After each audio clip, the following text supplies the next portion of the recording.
आप सुन रहे हैं जीवन को पलटाने वाली एक अद्भुत जीवन कहानी।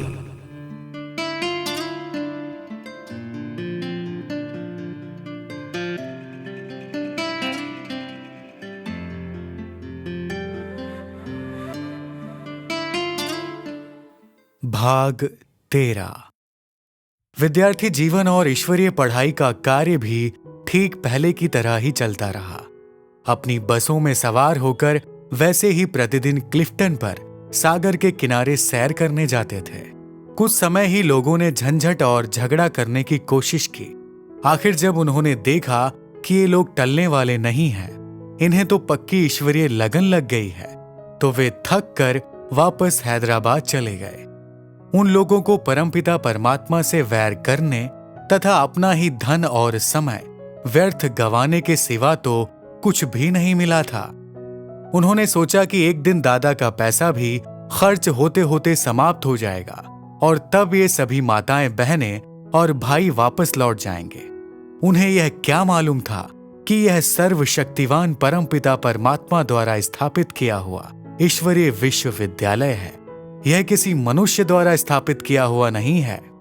उन लोगों ने समाचार पत्रों में यह प्रस्ताव छपवा दिया कि कोई भी व्यक्ति ओम मंडली को पैसे ना देवे, ताकि इनका धन समाप्त हो जाए और इस संस्था का अंत हो जाए।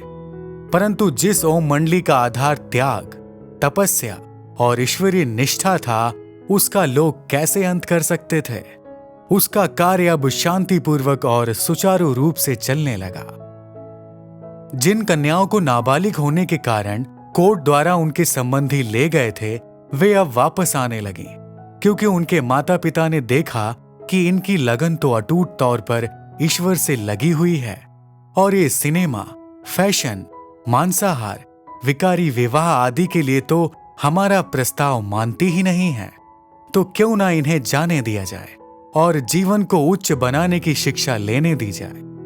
बालिग और बुजुर्ग माताएं तो पहले से ही वहां थीं। उन्हें तो कोई भी वापस जाने की आज्ञा नहीं दे सकता था, क्योंकि पहले से ही उन सबके पति या ससुर ने यह स्वीकृति पत्र लिखकर दिया हुआ था कि वे ओम मंडली में ओम राधे के पास जाकर ज्ञानामृत स्वयं पीकर दूसरों को पिला सकती हैं। कुछ बालिक कन्याओं को भी उनके माता पिता किसी मान्य व्यक्ति द्वारा दबाव डालकर और बीच बचाव करके वापस ले गए थे। अब वे भी वापस लौट आईं, क्योंकि उनकी लगन, निष्ठा, त्याग और सच्चाई से मध्यस्थता करने वाले व्यक्ति तथा उनके माता पिता भी अब प्रभावित हो गए थे। इस विषय में ब्रह्मा कुमारी मनोहर इंद्रा जी ने आप बीती इस प्रकार कही है। एक दिन की बात है, 2-3 कुमारियों की माताओं को एंटी ओम मंडली के लोगों ने बहकाया और कहा कि आप ओम मंडली से अपनी बच्चियों को वापस ले आओ। परंतु उन्होंने कहा कि हमने तो उन्हें स्वीकृति पत्र लिखकर दिया हुआ है, अतः न्यायालय में तो वे उस पत्र को पेश कर देंगी। यह सुनकर एंटी ओम मंडली वालों ने कहा, हम आपको दूसरा उपाय बताते हैं। यदि आप हमारे उस सुझाव पर नहीं चलेंगी तो हम आपको अपनी बिरादरी से निकाल देंगे और आपको क्षति पहुंचाएंगे। इस प्रकार उन्हें डराकर वे उन माताओं को कराची में ले आए और वहां उन्हें सारी बात समझाकर वहां के एक धनाढ्य एवं प्रसिद्ध व्यक्ति मोहता जी के दरवाजे पर बिठा दिया और भूख हड़ताल करने को कहा। जब मोहता जी को यह बात मालूम हुई तो उन्होंने उन माताओं को भीतर बुलाकर भूख हड़ताल का कारण पूछा। उन माताओं ने बहुत ही अनुनय विनय करते हुए कहा कि दादा से कहकर हमारी कन्याओं को वापस भिजवा दो। मोहता जी ने दादा से बात करके हमें अपने यहां बुलवाया। हमने देखा कि उनका मकान एक बड़े महल की तरह था। क्रोध से उनके नेत्र लाल हो रहे थे। उनका व्यक्तित्व बड़ा भयंकर था। उन्होंने हमसे न कुछ पूछा, न हमसे कुछ कहा, बल्कि आज्ञा दी कि हम कन्याओं को हमारी माता के हवाले कर दिया जाए। और वे बोले, इन कुमारियों ने अपनी माताओं को बहुत तंग किया हुआ है। हमें ऐसा लग रहा था कि जैसे कंस हम कन्याओं को शिला पर पटक कर मार रहा हो। उसके आतंक के कारण हम बाहर उन माताओं के साथ कार में बैठ गए। परंतु उस समय हमारी अंतरात्मा में आवाज हुई, हे शक्तियों, तुम इनसे डरो मत, इनको ईश्वरीय संदेश देती जाओ, आप ही तो इनके उद्धार के लिए निमित्त हैं। अतः हम कार से उतरकर फिर अंदर गए। हमने कहा, हमें आपसे एक बात करनी है। वे तिलमिलाकर बोले, क्या बात करनी है? हमने कहा, बाबूजी, आप हमको कहां भेज रहे हैं? हम आपको बताती हैं कि हम यहाँ पर कैसा जीवन बना रहे हैं और हम इन माताओं के यहाँ क्यों नहीं जाना चाहते। हम आपसे केवल एक ही बात मांगती हैं, आपको हमारी वह मांग पूरी करनी होगी। हम कोई सोना चांदी नहीं मांगती हैं, ना ही संसार का कोई अन्य वैभव या सुविधा सुख मांगती हैं। ये लोग हमें ज्ञानामृत पीने के लिए ओम मंडली में जाने की आज्ञा नहीं देते हैं, ना ही हमें पवित्र अर्थात ब्रह्मचर्य व्रत वाला उत्तम जीवन व्यतीत करने की स्वीकृति देते हैं। बाबूजी, हमारी इस प्रार्थना को स्वीकार करने की बजाय ये हमें बहुत ही बुरी तरह मारती पीटती हैं। अब भी हमको यहाँ से ले जाकर यह हमें खूब मारेंगी। तब क्या आप सहन कर सकेंगे कि आपने अपने हाथों से जिन कन्याओं को इन्हें सौंपा है उनकी ऐसी हालत हो? देखिए, ये हम पर सितम ढाकर हमारे मुख में अशुद्ध अर्थात तामसिक भोजन डालने का कर्म करती हैं। हमें पकड़कर सिनेमा ले जाती हैं। हम शांतिपूर्वक प्रभु की याद में जब कुछ समय तक घर में बैठती हैं, तब ये लोग हमें पीछे से धक्का देती हैं। हमारे संबंधी हमारे बाल खींचते हैं। हमारी यह सब दर्दनाक जीवन कहानी सुनकर मोहता जी के मन में दया आ गई। कुछ नरम स्वर में मोहता जी बोले, अच्छा, मैं आप लोगों से एक प्रश्न पूछता हूं। मैंने सुना है कि तुम लोग शादी करने से इनकार करती हो। मैंने कहा, बाबूजी, ऐसा नहीं है। हम शादी करने से इनकार नहीं करती। शादी तो श्री राम ने भी की, श्री कृष्ण ने भी की, सभी ने की। बाबूजी, बात केवल यह है कि हम विकारी मनुष्य से शादी करना नहीं चाहती। हम में से हरेक की इच्छा है कि हम उस पुरुष से शादी करें जिसने आत्म साक्षात्कार रूपी धनुष को तोड़ा हो और मनोविकारों पर विजय प्राप्त की हो। मोहता जी बोले, क्या कहा? आत्म साक्षात्कार रूपी धनुष? हमने कहा, जी हां। यह बात सुनकर मोहता जी को बहुत खुशी हुई। उनका चेहरा जो पहले तना हुआ सा लगता था, बदलते बदलते खुशी से खिल उठा। मोहता जी बोले, आप छोटी छोटी कन्याओं की ये बातें सुनकर और आपकी लगन और उत्साह को देखकर मुझे बहुत प्रसन्नता हुई है। आप साक्षात देवियां हैं। आपके संस्कार मजे हुए हैं। आपका मन निर्मल है। बस मैंने समझ लिया है। अरे, आप पर इतना अत्याचार! बेटी, तुम निश्चिंत रहो। फिर वे माताओं की ओर देखकर कहने लगे, आप तो सौभाग्यशालिनी हैं कि आपके घर में ऐसी तपस्विनी कन्याएं बालाएं हैं। अरे, आप इनको मारती हो, इनकी इच्छा के विरुद्ध अशुद्ध भोजन खिलाती हो।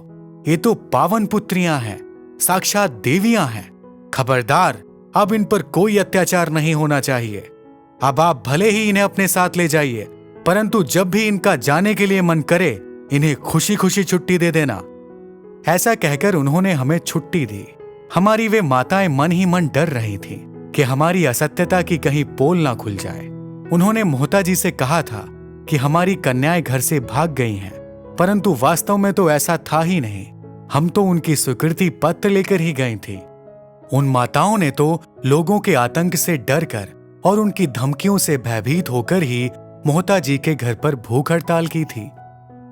परंतु जो हुआ उसमें भी हमारा कल्याण ही समाया हुआ था।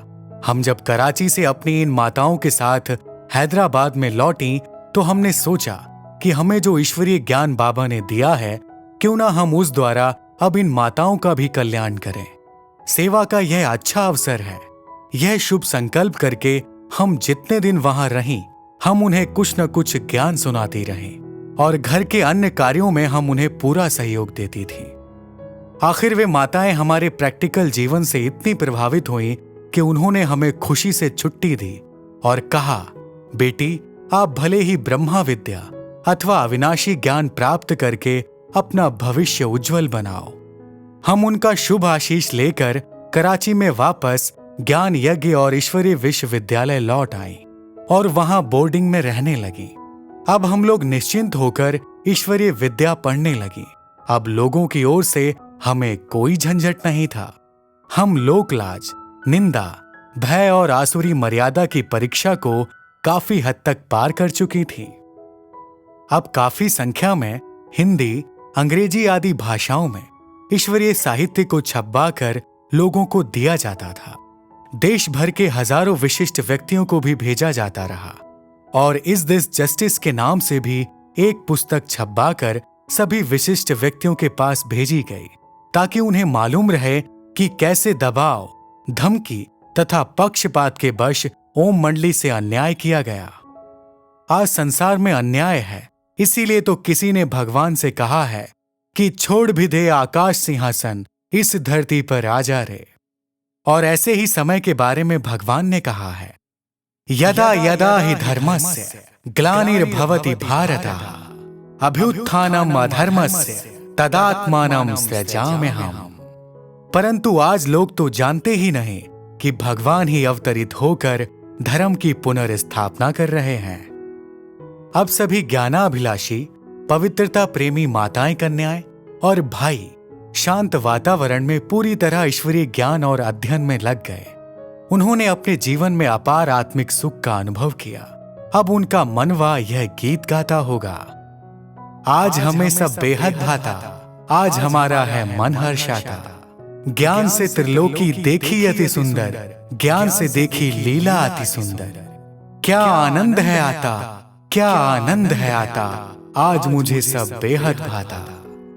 इस प्रकार सब पहले से भी अधिक शांतिपूर्वक अलौकिक कार्य करने लगे। लोक लाज की परीक्षा को पार करने तथा कठिनाइयों को सहन करने के बाद अब आध्यात्मिकता के दूसरे विषयों में खूब शिक्षा मिलने लगी। यूं तो इस पढ़ाई का वर्णन करने बैठें तो बहुत विस्तार होने पर भी इसका उल्लेख करना कठिन होगा, परंतु सार रूप में यह कहा जा सकता है कि स्वयं संबंधियों ही के अत्याचार के परिणाम स्वरूप देह के संबंधों का संन्यास हो जाने के बाद अब बाबा ने बच्चों को अन्य प्रकार के उच्च त्याग के लिए तैयार किया और मन वचन कर्म को पूर्णता निर्विकार बनाने के लिए नित्य ज्ञान के अनमोल रहस्य समझाए। बाबा ने हमें पहला पाठ यह पढ़ाया कि आप सभी ने मरजीवा जन्म लिया है। आपके लौकिक संबंधियों ने आपसे नाता तोड़ दिया है, गोया उनके घर से आप मर चुके हो। अब जैसे कोई मनुष्य मरने के बाद दूसरा जन्म लेता है तो उसे पिछले जन्म के मित्र संबंधियों तथा जीवन वृतांतों की याद नहीं रहती, वैसे ही अब जबकि आप लौकिक संबंधियों के यहां से जीते जी मर चुके हो और अब आपने यहां नया अर्थात मरजीवा जन्म लिया है, तो आपको भी अपने पुराने संबंधों तथा अपने पुराने जीवन को याद नहीं करना चाहिए। अब आपने परमपिता परमात्मा की गोद ली है, अर्थात आप उनके बच्चे बने हैं, आप ब्राह्मण बने हैं, आप अब ब्रह्मा मुख वंशावली हैं। अतः आप बच्चों का बुद्धि योग एक परमपिता परमात्मा से ही होना चाहिए।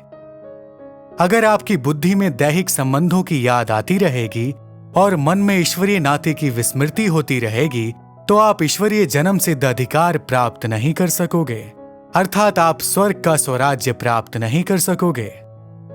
भले कई एक पूरे परिवारों ने भी इस ईश्वरीय यज्ञ में आत्मसमर्पण किया था, परंतु बाबा ने समझाया कि अब आप आत्मिक नाते से व्यवहार करो।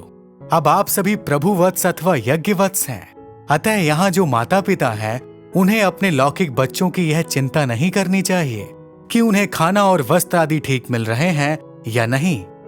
सबकी संभाल करना यज्ञ माता और यज्ञ पिता का कर्तव्य है और सभी का संबंध उनसे ही होना चाहिए। इस प्रकार की शिक्षा मिलने से और इस नियम के अनुसार चलने से यज्ञ वत्सों का रहा सहा मोह, बची खुची ममता अथवा दैहिक संबंधियों से यथाशेष लगाव भी जाता रहा।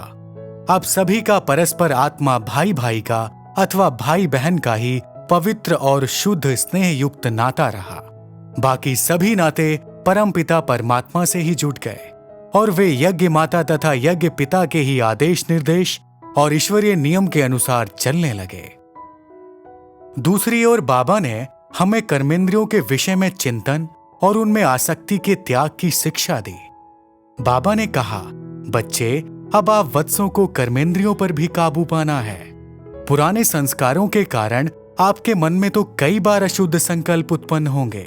उन्हें तो आप योग बल तथा ज्ञान बल द्वारा शुद्ध करते ही जाएंगे, परंतु अब से लेकर आपकी कर्मेंद्रियों द्वारा कोई भी विकर्म नहीं होने चाहिए। यदि कर्मेंद्रियों द्वारा आपने कोई ज्ञान विरुद्ध कार्य किया तो आपको उसका 100 गुना दंड मिलेगा, क्योंकि पहले तो आप अज्ञानी थे और अज्ञानवश ही आप कर्म कर बैठते थे। परंतु अब आपको स्वरूप का, स्वधर्म का, अपने लक्ष्य का और पुरुषार्थ का स्पष्ट ज्ञान मिला है। स्वयं को ईश्वर की संतान निश्चय करने के बाद तथा ज्ञान की समझ मिल जाने के बाद यदि कोई मनुष्य विकर्म करता है तो उसे कई गुना दंड मिलना निश्चित है। इस प्रकार आंखों द्वारा बुरी दृष्टि से न देखना, मुख द्वारा बुरे बोल न बोलना, कानों द्वारा बुरे वचन न सुनना, परमपिता परमात्मा की स्मृति में स्थित होकर अनासक्त भाव से शुद्ध ही भोजन खाना, सदा हर्षित मुख और प्रसन्न रहना, ये सब शिक्षाएं भी बाबा ने हमें प्रैक्टिकल जीवन का आदर्श सामने देकर स्पष्ट रूप से दी। बाबा ने राजकुलोचित व्यवहार और शिष्ट चलन चलने के लिए भी बहुत ही मधुर एवं प्रेरणादायक रीति से शिक्षाएं दी। इसके बाद क्या हुआ, यह अगले भाग में सुनिए।